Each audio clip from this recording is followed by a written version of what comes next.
it on his mind. So he hit me up. Now let me explain something to you.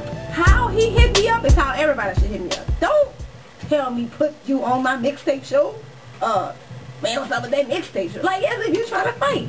You ask nicely, how do I get on the mixtape show? What do I need to do? Now, there are some people that ask that and then your shit is just whack and you can't be on the show. So, just don't force yourself upon me. That's just not a no-no. So I would give you props for that. Somebody taught you well. You kept your manners when you came at me. Appreciate that. You get to that. We're going to get to them nonetheless.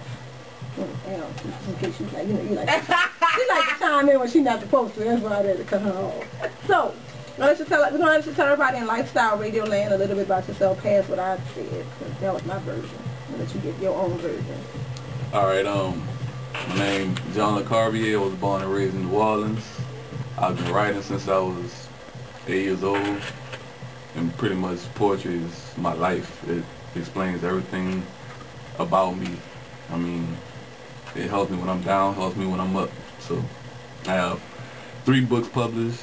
My first book I write to was published in 2002. It was in Borders.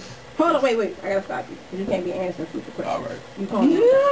Cause see, you on some young Christian. He did that the first time. I'm like, damn, that was the first 4 questions. But anywho, as you were saying, you say your poetry is your life. Personally, I do a little writing here and there. It's just therapeutic. Never meant to put out.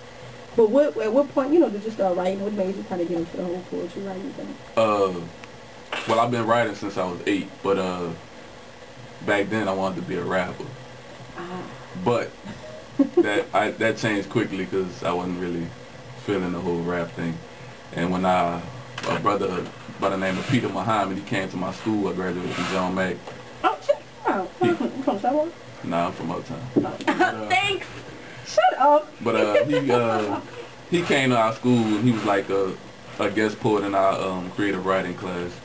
And ever since he came, I kind of fell in love with the whole poetry thing. Even though I've been writing it, I got deeper into it. Okay, yeah, because I can understand that. Because when you're a rapper, it is kind of a little cut, dry, not, you can get a little metaphor, but yeah. Anyway, so, like I said, I saw the little Facebook notes. I try to keep up with it. But child, I can't check Facebook that many days in a row. Like not on that end. I think I missed a whole lot of days. I ain't gonna lie. One day I'm just gonna sit down. I'm gonna just go through all of them. And I know it's like, how many is it? It's like over 100 notes. Okay, maybe 3 days. That's definitely not gonna happen in one day. But how did you come up? What made you come up with that idea? Because a lot of people, now don't get me wrong, they use notes for good. Some people use notes for good. A couple of times I put my poems up there. Some people use it for just fun. Some people just never write in whatever. I don't want to hear about the girl that you're beefing with through your notes. But I thought that was a very intelligent way to use that particular, feature of Facebook. So what made you? How did you come up with that idea to do that? When I first started sharing my work, I used MySpace, and MySpace had the blog. Yeah. And then when everybody converted over to Facebook, I figured, I could use the notes section to do the same thing I was doing on MySpace, and it worked out better on Facebook than I did on So you MySpace. do know you had people in clubs reading your notes, because that's somebody. I was at somebody's birthday party. Yeah. And I was like, what are you doing? It was the birthday girl, Martina. You know what? Yeah. She's at her party. What are you doing? Girl, I gotta read the next one. You were at your party. That was him. Oh! Yes. Okay, I can turn you on. That's awesome. Like, I thought that was she was like really and me and Al sitting there like, we missed something. Yeah. It was like a group of people. So that's why I said, that really made me see that, okay, all you starving artists that whine about you can't get your work out, blah, blah, blah. You can, I mean, because at the end of the day, I'm not saying that you're not popular, but, that's a very good way to tool of passing on. I'm saying they got the share button on there, just click and hey, read it. Because a lot of them that I did see after that was through people, sharing it on their profile. So I thought that was a very good idea. But, so y'all go check, look, we gonna do the spelling of his name later, so you have to look him up. You gonna have to check. Because that spelling. Child, I was trying to put your name on that flyer. I must have went back to his Facebook like 5 times. L, okay, that's an L. That's an A. I was really trying. That's a C. I got the C. All right, yeah. Because I don't, it's so disgusting when you got a flyer and just a flyer, but my name is still right. So I ain't want to do that. But, moving on. So I do feel like, after listening to the mixtape and reading some of your poems and just doing all my research that, I hate when I go to a poetry thing and you have those those poets, well, one person is all nasty. All their poems are sexual.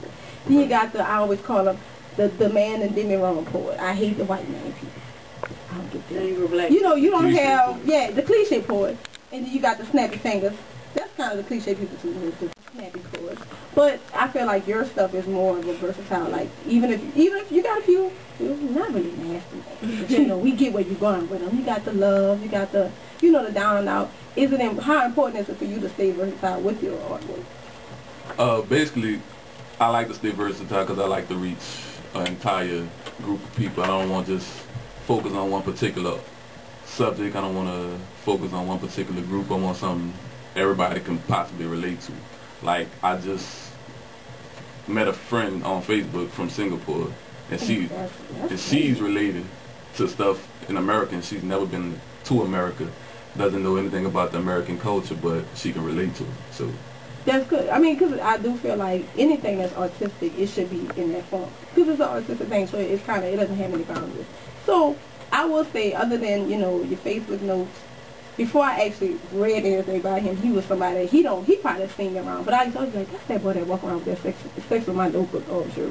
So, talking about that, I thought it was cool because eons ago I had Nick Richard on my show after he did his book, and I always thought it was cool, and I felt like you got the message, not saying that you got it from him, to do your own book.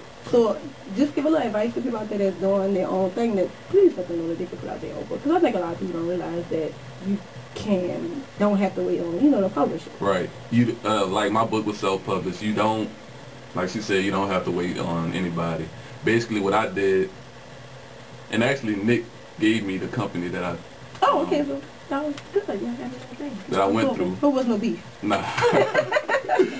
But basically, I've had several poems on my laptop. I always wanted to put out a book. Never really knew the route. I found a few companies that I was going to go with, and then when Nick put out his book, I asked him what company he went to. He told me this company called Bookmasters, and they have a website, bookmasters.com. You send your info, they send you a quote, and you get your book sent to you in about maybe 2-3 weeks later. So see, look how easy it is. That's easier than putting on a mixtape.